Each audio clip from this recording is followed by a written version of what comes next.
Good morning, everyone. This is Dale Martin here with a brief video on creating monitoring lists in Eduphoria.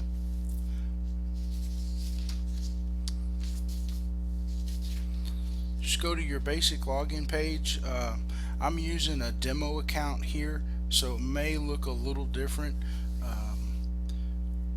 The thing you want to keep in mind on monitoring lists is that you must have the limited student data viewer role added to your profile. So if your principal comes to you and says they want you to create a monitoring list, or if you want to create a monitoring list, you're going to have to get either your principal or your assistant principal on that campus to give you rights to the limited student data viewer role.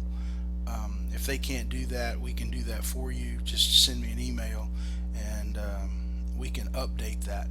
But so what that looks like is you'll click on Aware, and if you've been given those limited student data rights, you'll have a tab over here that says Students, and down at the lower left hand corner you'll see Manage My Monitor Lists. So before we click on that, let's talk a little bit about why you might want to create a monitor list. Typically, monitor lists are created by teachers who need to be able to see student data that's not currently their students. For example, if you're a tutorial teacher, an RTI teacher, a special education teacher, you might want to see student information, but those students are not assigned to your roster.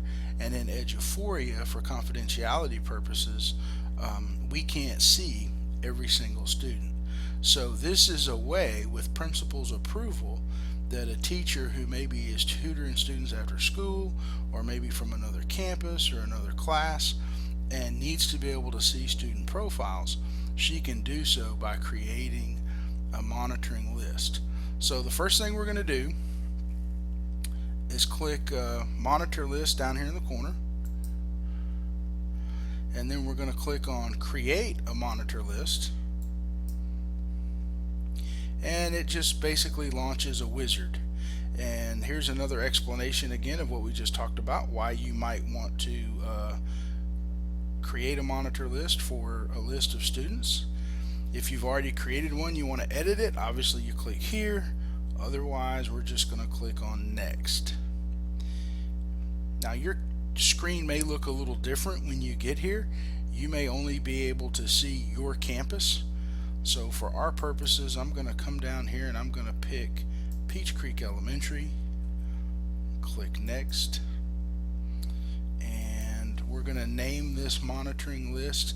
So I'm just going to call this third grade SPED reading. And I'm going to skip the description, click Next. Now here's how I add students to my monitoring list. It's very simple. You can do it by student last name or ID, or if you want to enter an entire class, you could do it by course code.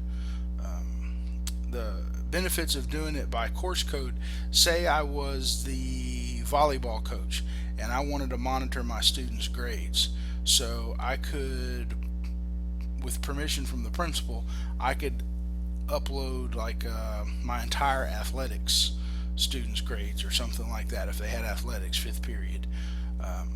But for our purposes, let's just look up by last name, and we'll use mine. And you can either hit enter or search, and that's going to give us a couple of Martins that come up.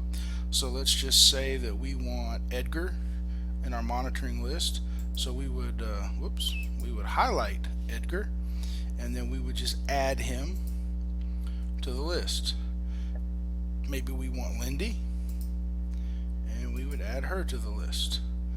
And maybe the last person we want is, maybe we want Ronald.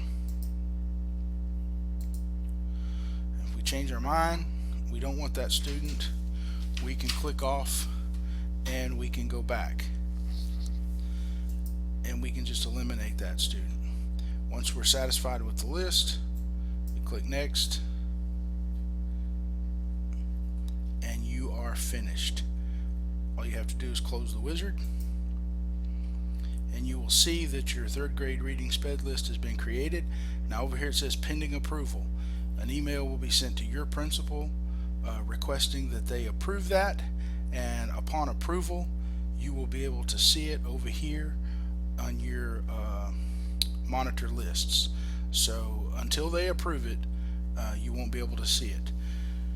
So that's it for creating a monitor list. Just remember, if you want to create one or if you're requested to create one, the most important thing is you need that limited student data viewer role clicked in your profile.